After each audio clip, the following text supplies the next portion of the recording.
So let's see if this works. How is this looking? The cats pursuing each other. Vaya. Yeah. I have some Peaky Blinders going on because I don't fucking like to feel alone at home. And visitor. Was only agreed to come today. Bless this union. So you can imagine how this night is going. But it is what it is. The realities of living alone. And I hate this shit. Uneasy. But people keep telling me they like to see authentic content, so maybe I'll try to film that.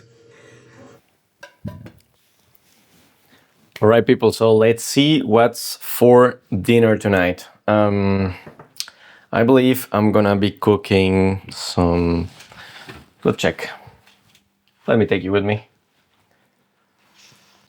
So you can see there's a lot of meat, beer, because I had my birthday a week or two ago, and I think I'm going to have some eggs,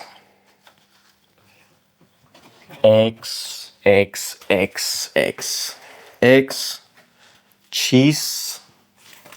Let me have some cheese. Have cauda today. Then let me have some tortillas.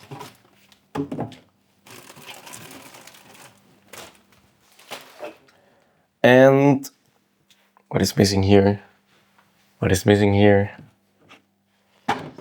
I think that's it. This meat I'm gonna leave for another day. There is something for tomorrow.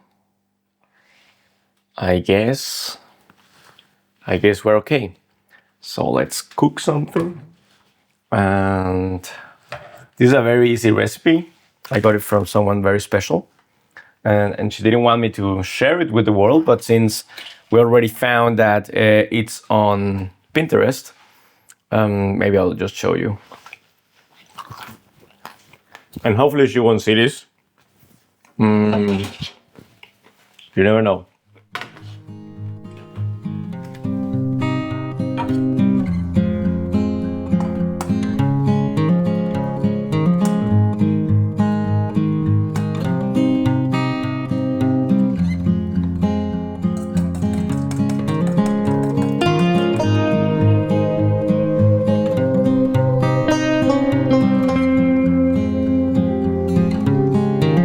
Cheese and nuts is the best combination.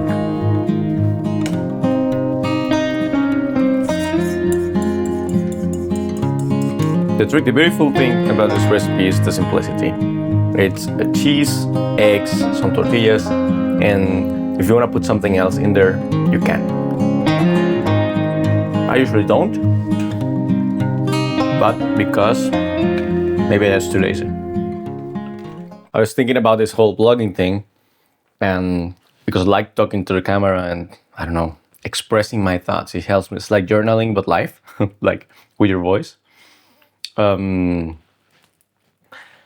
at the same time, there's this like limitation to who cares about your life. And still, I think there is certain value because you're forced to express yourself. Sorry for the eating sounds. And I think right now what I'm missing in my life, look at this. Look at this. Beautiful. Then we put some cheese in here for it to melt. And then we close this motherfucker.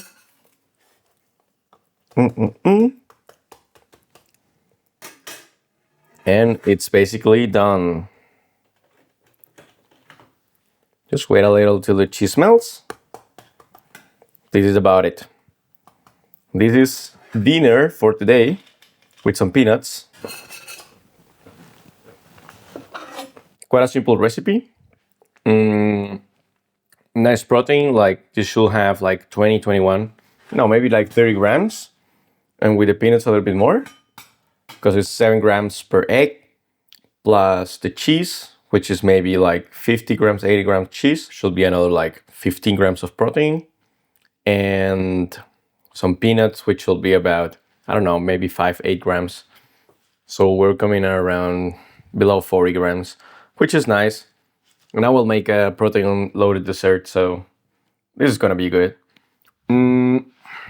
So I was talking in front of the camera. What's the effect? Give me a second. Gonna turn on a light that actually lights to me as well. I don't know if you can see me here, but yeah. So I was talking about talking into the camera and the value of it, and it's expressing your ideas in real time. When you journal, you think and write, but it's very slow. It's very slow, like unless you can write really, really fast or write on a laptop really fast, it's hard to put your ideas fast enough on the paper. So you edit a lot. But when you talk into the camera, like I'm doing right now, you just have a stream of consciousness. And this shows you that there are some ideas, some thinking that need to be expressed, and sometimes you just don't know how to put them into words. Or maybe like there is no police. Like you don't have time to shame yourself before you say something. You speak like with a friend, or that's in my case the idea. And it's also difficult. Like when I see these videos, I see myself and I like think like, you're an ugly motherfucker. You need to shave, you need to do this and that, and what is that on your face? And you need a new haircut, and your voice sounds very funny. But still, I learn a lot about myself by doing this. I'm gonna tell you a story, but first, I think I'm gonna eat this. We had dinner, now we're gonna get dessert. And this is nasty. Nasty, let me show you. Take a bowl, cottage cheese, a little bit of yogurt, blueberries, my favorites, 1 banana, for la pista resistance, some dark chocolate. And this is very nice because it adds, this one adds, this is 22. Yeah, maybe like 22 to 30 grams of protein to the mix. So what I do is get this cottage cheese in here. I'm gonna show you in a moment. I cannot prepare the food and film and make it cinematically appealing. It's too much work for a Tuesday night. You'll have to trust me. So we take some yogurt. Damn, very nice.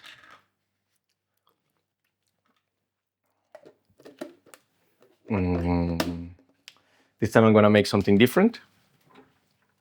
I'm gonna put in a scoop of protein powder, vanilla taste, and creatine. Creatine in there.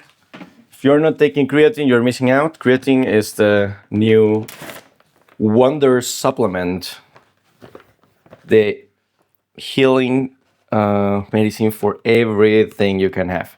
1 scoop of protein, so we can make like another 20 grams. 20, yeah, 20, I think it's 20. So now we're at 40, and the dinner was another 30, 35. So we have 75, which is pretty nice for a meal. It's half of what I need in a day. I take around 150 grams of protein. Why? Because having at least 2 grams per kilogram is the recommended dose to have optimal body composition and muscle development. So if you want to survive, yes, 1 gram is okay, but less than 1 gram is okay per kilogram. But if you want to thrive with your body, 2 grams is the recommended dose. And then we put a little bit of dark chocolate in here. This is just for the taste with the banana. Like dark chocolate and banana is one of my favorite combos. and with berries, mixed really well. Put this in here. I'm gonna show you in a minute. Yeah. Look at that. Look at that beauty.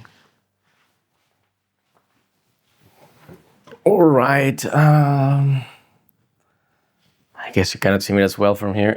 I think this should be better. So, what we were talking about. First, let me try here.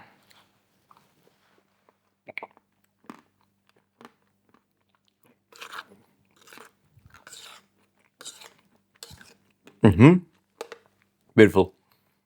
Too much food. But I love it. Wait. Let the cats out. No, verpiss dich. Ciao. The cats, man. I love having cats, but they're special creatures. They are very special creatures. What I was talking about? Yeah, so for me right now, it's actually quite necessary to do this kind of chatting because it's the first time, like 3 months ago, I moved here, and it's the first time living like completely alone, like no roommates, no partner, no one.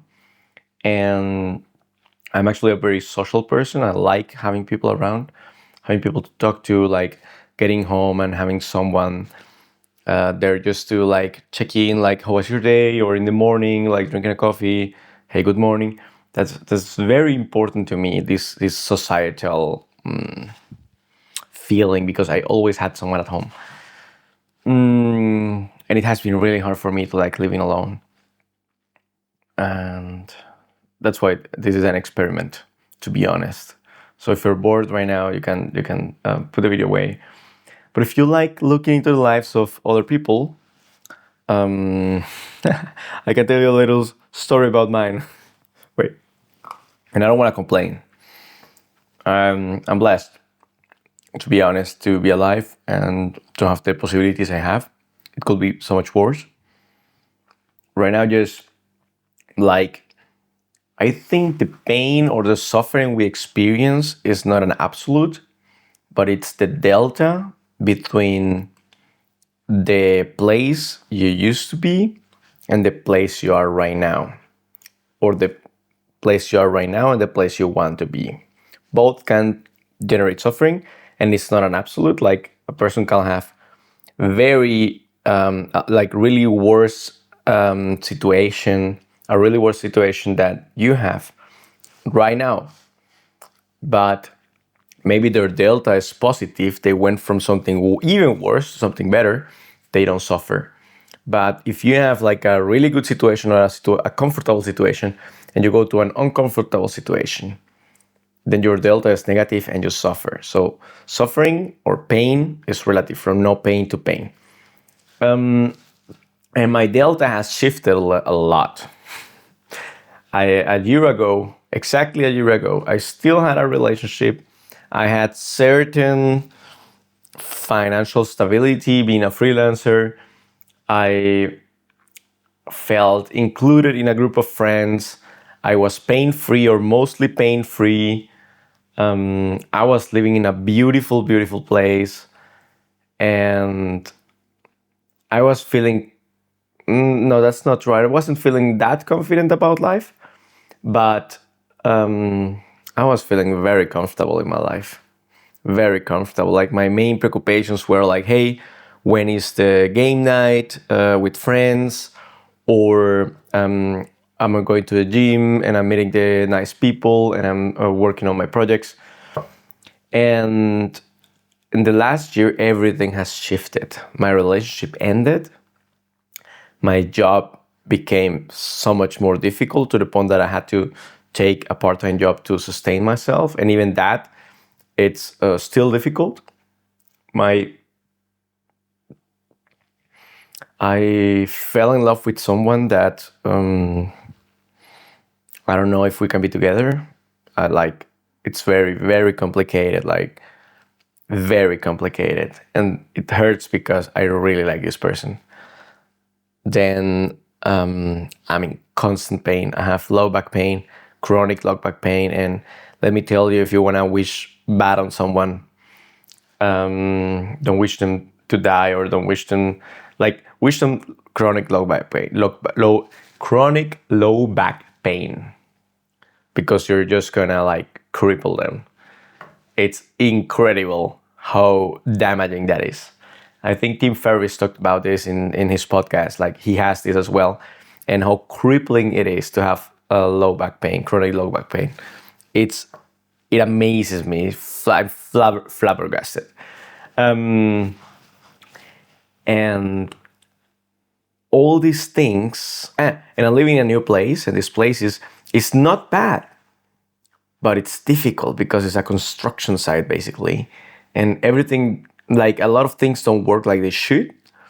So I think that nags at your self-esteem a little bit. Like, when you live in a messy place, your self-esteem suffers. And I try to maintain everything as clean as possible and organized, but still, man, that nags at you. And all this situation all together have brought me to a point where I am really unhappy with my life. I'm being real here, so I am really unhappy with my life. I don't remember the last time I had no, I do remember the last time I had genuine joy, but I think there is an underlying energetic tone of suffering, and it's driving me crazy. Crazy. There are a lot of things I want that I cannot have, and that hurts. There are a lot of things I think I need, and I cannot figure out why or how to get rid of them. Like, for this girl, I really, really like her. But sometimes I wish I just didn't have the feelings because it hurts so much. Yeah. And right now it's a struggle. And it's Tuesday night. I had an office day today. And it's what do I do now? That's the level of lost I am right now. Where you get home and there are things to be done, but you don't feel the energy to do them. And that's so sad. So sad. So sad. Anyway, enough complaining. That's a little background story of what is happening in my life right now. I'm gonna work with this for a bit, and we can keep talking later. I just pressed the button without noticing. Okay. Let's do dishes. Let's do the dishes. Why is this important? We're talking about chaos. And doing the dishes is a rebellion against chaos. I'm just kidding. I just don't have many dishes, so I have to do them constantly. And I like to have, I'm gonna be honest, I do love a clean kitchen in the morning. I think that is one of the greatest things you can have at home, is when you wake up and your kitchen is clean. Man, you're doing something right.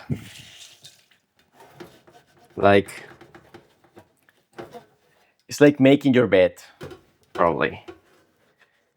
You just have this feeling that, if the night was shit, your morning can be okay. And with the kitchen with the bed is the same. If your day was shit, then you at least get home to a made bed. Or at least that is what Colonel McChrystal says. I believe him. Let's put it like that. I believe him. Sure. Oh, it fits very good.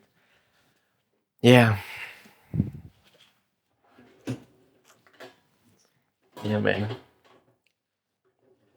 It's funny. I will believe I have a lot to talk about here, but I don't. I don't really. I. Oh, there is a thing. I have another story for you. So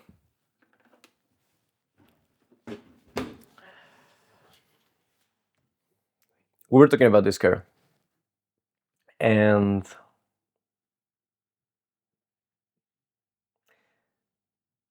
I am someone that needs a lot of closeness. I like physical contact. I'm Latino, so I grew up like everything is touchy, feely things. And she's not. She's from another culture where people don't hug or don't have the same level of contact. And she's also kind of avoidant, like, or I, I don't fucking know, but she just doesn't like the same level of contact that I do. At least not with me. Mm, and what she tells me is let's experiment meeting each other without the contact because she doesn't want to feel the pressure that I expect the contact from her. Mm, and it's hard. It's hard, hard, hard. I don't like it. I but what I see is maybe there's a chance for me to challenge myself and to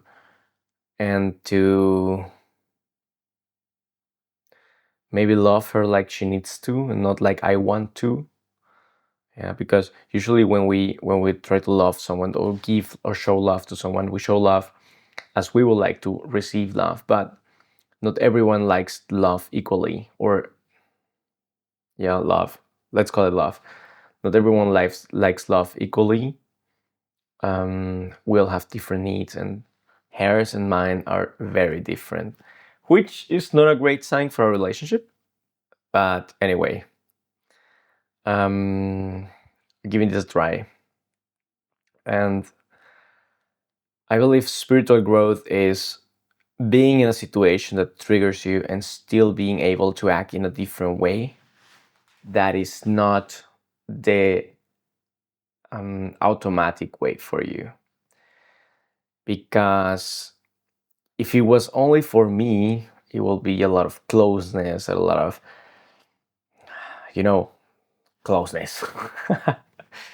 But if I ask of myself to love her like she needs to, then it's actually space what I need to give, and not pressure, and not like, yeah, space, and move in that in between. So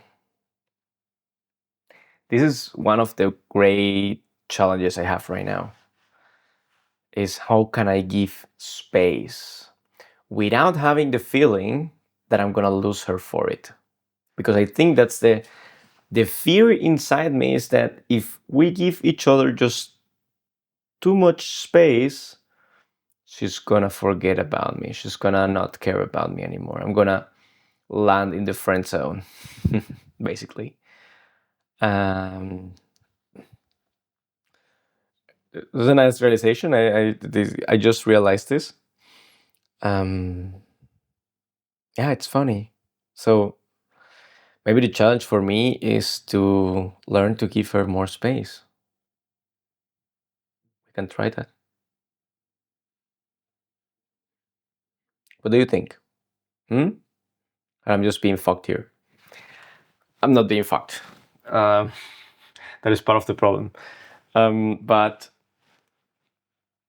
yeah, like it's really hard to go against your instincts and your fears. And like, I have a history of anxious attachment, and it makes really difficult to believe that people actually need space and want to be apart. Like, I understand it logically, but on the emotional level, it's very hard to fathom.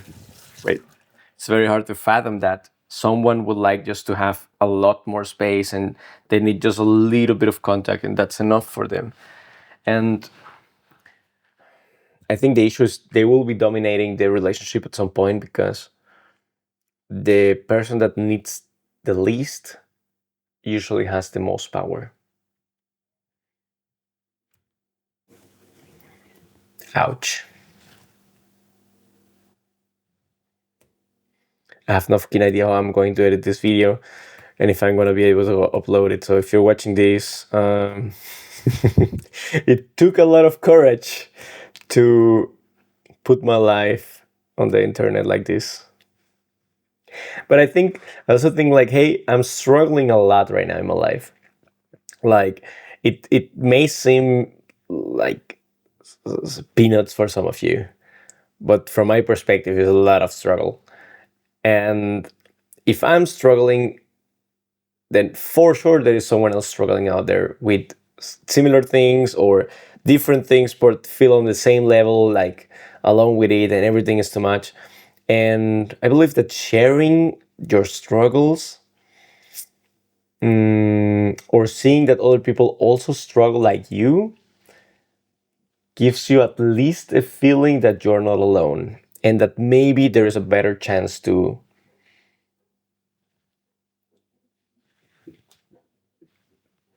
get out of all of that.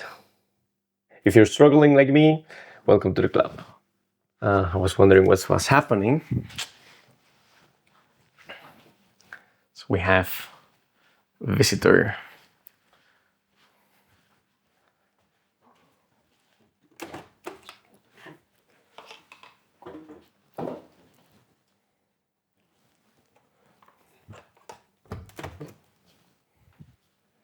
And are you hungry? ¿Hast du Hunger? ¿Tienes hambre? I guess so. Yeah, man. The good old struggles. So, I have a full list of stuff I need to do right now. I need to wash clothes. I need to iron some clothes. I need to write some goals. So I was listening to this podcast, The Diary of a CEO with Natalie Dawson. And I had to listen it twice because she has so much good input. She's like a kick in the nuts, just like life is giving me right now. And she was talking about writing goals. And there were very good studies that show that writing your goals, having your goals written and reading them constantly do determine the probability of actually achieving them, which shouldn't surprise anyone because if you know where you're going, you usually tend to steer in that direction. And I think one of my biggest issues, one of the biggest problems I have is that I have goals in my head, but they are not clear. They are not clear. They are just like vague ideas. And a lot of times when I write the goals or when I think about them, I don't even believe I can achieve them. So maybe that's also why nothing of what I think it's happening. So what we're gonna do today is write down some goals in the PPF format, meaning personal, professional, and financial goals for 1, 3, and 5 years. Where do you want to be in 1, 3, and 5 years? And this is very important because right now I'm getting a blank slate, to be honest. Like life is kicking me so hard that I feel the need to reset and to reprioritize my life and to actually make a change, which is maybe something positive that will come out of the situation. Yeah, again, not complaining, but it's just like how it feels. The delta. Remember the delta. So let's do that. But first, let's wash some clothes.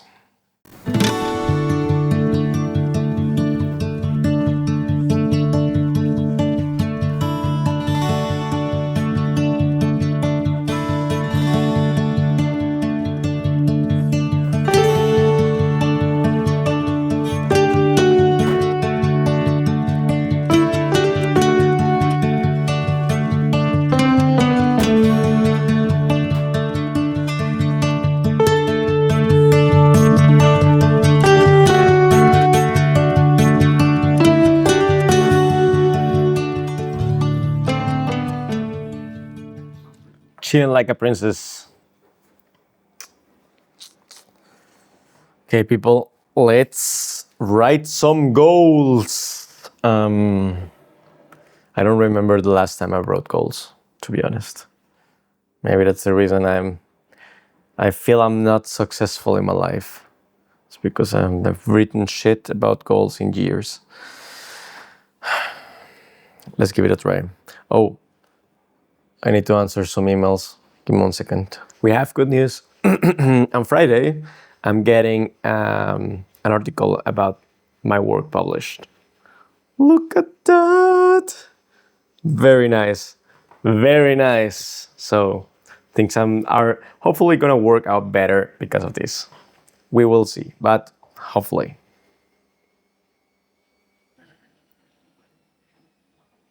Amaya, you wanna write some goals as well? I don't think she's motivated to do that. What do you wanna do? You wanna go out? Hola. Hola. Oh. Someone's speaking today. Okay, let's do the goals. So the PPF setting 1 year, 3 years, 5 years. And this is quite not simple because I'm a dreamer. I'm not the only one.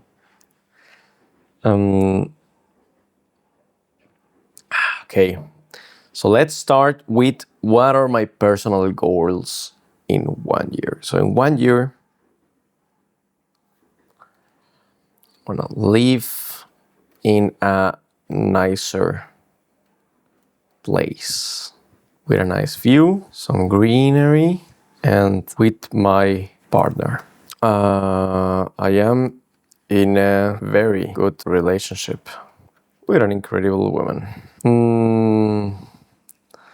I am healthy and pain-free. What else? What else? This is where I live, the kind of relationship I have.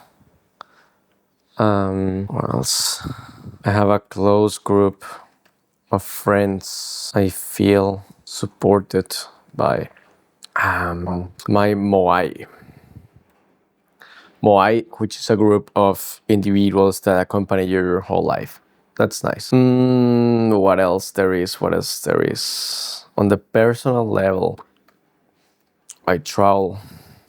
In 1 year, I want to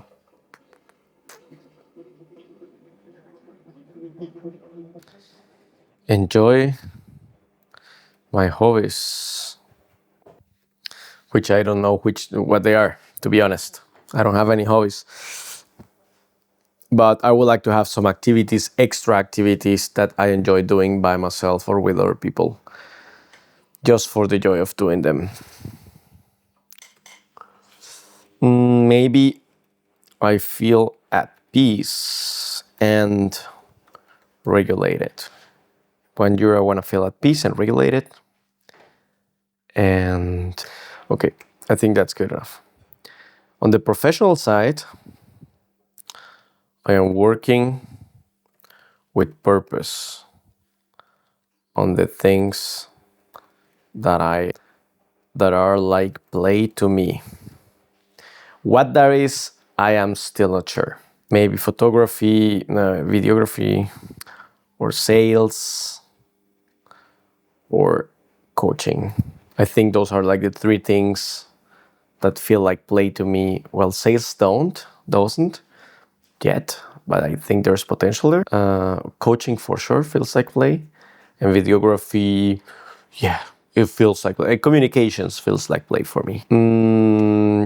Then professionally, I am fully booked, creating an impact. So what I'm gonna do is I'm gonna write the goals, and I'm gonna ChatGPT assess if these goals are actually good goals or if I need to refine them in some way to make them more attainable. Sorry guys, I'm tired. It's been a long day and I haven't done a lot. And I didn't even move a lot. I have 5,000 steps. I need to go for a walk, fuck. So I'm fully booked, creating an impact with my work. Okay, sorry, I needed to check if everything was working as I expected to. And my wash is almost done. That's what sounds in the background. If you hear it, oh, chocaco. Let them go. What is the next professional goal? I am closing clients systematically. I am exceptional at sales and marketing. That's what I want to do. Being exceptional at sales and marketing, because there is always going to be the need to sell. Always. On the financial side, I am financially secure. I have increased my income to 10K a month consistently. What else is happening financially? I am able to support me and my partner comfortably. That's very important to me. Being able to support me and my family, be my partner, kids, mother, whatever it is. That is an important goal for me. I have a structured investing system to generate wealth. I am able to go on real vacation twice a year. Thinking about goals is not easy. They sound like dreams to me right now, to be honest. Like, this is hard stuff, but I think this is important as well. And the PPF model actually helps, like thinking about the personal, the professional, the financial things. So where do we want to be in 3 years? Let's see. In 3 years, I want to have a family, either mine or from my partner. I don't care if the kids already come with the woman. Actually, I like it quite a lot. Right now, the woman I'm dating, she has 2 children. One is 12 and the other one is 8. And it's quite nice. It's quite nice because I don't particularly enjoy babies. So I'm healthy and pain-free still. My relationship is fulfilling and supporting. Is having sex daily a bad goal? I mean, it's good for your health. So, but I know from experience that keeping up the libido and keeping up the stamina and the attraction to do that, it's not easy. Been in a relationship for 9 years, and in the end, it was almost impossible, the sex thing. What else? I think the challenge between doing goals for 1 year and 3 years and 5 years is that some of the things that you wish for yourself in 1 year are the same things you want in 5 and in 3 years. Like, for example, having a close group of friends where you feel supported by, or where you can be like part of. Like, you don't want anything different than that. Like, you maybe want better acquaintances or interesting friends, but it's not like I want to change my friends group every 2 years. Makes no sense. So on the personal side, that is an interesting thing. I don't know how to translate the like, what are the steps where you can improve on your 1 year, 3 year, 5 years, especially in things like friendships or relationship. Like, you always want to go through it. Like, going from 0 to 1, having no relationship to a relationship, that's one thing. But then, like, having a good relationship, you want that every fucking year. You don't want that only in year 1 or in year 5. So I think it's hard to define, like, not repeat yourself. I don't know if that's allowed, but I'm just doing it, like copy paste. Copy paste. Good relationship. Good relationship. Okay. Where do we want to be on the professional level in 3 years? And the scary thing is, the last 5 years, I have been reliving the same year time and time again. Like, I didn't advance, not even a bit. It's crazy. Not even a bit. And that's very sad. Very, very sad. Because I feel I lost 5 years of my life professionally, to be honest. And I Just don't know how to recover, like how to get out. So I just fucked up because the microphone changed from this microphone to my headphones, and the last half an hour video that I took about writing my goals has just shitty audio. So here's the TLDR. I wrote the goals. They are fucking scary, but I think that's the only way to move forward. Like, right now, the only purpose in life is to move forward and get out of this rut. So starting tomorrow, we're going to start working on those. 10K months, finally regulating my nervous system, getting out of pain. It's going to be an interesting experience.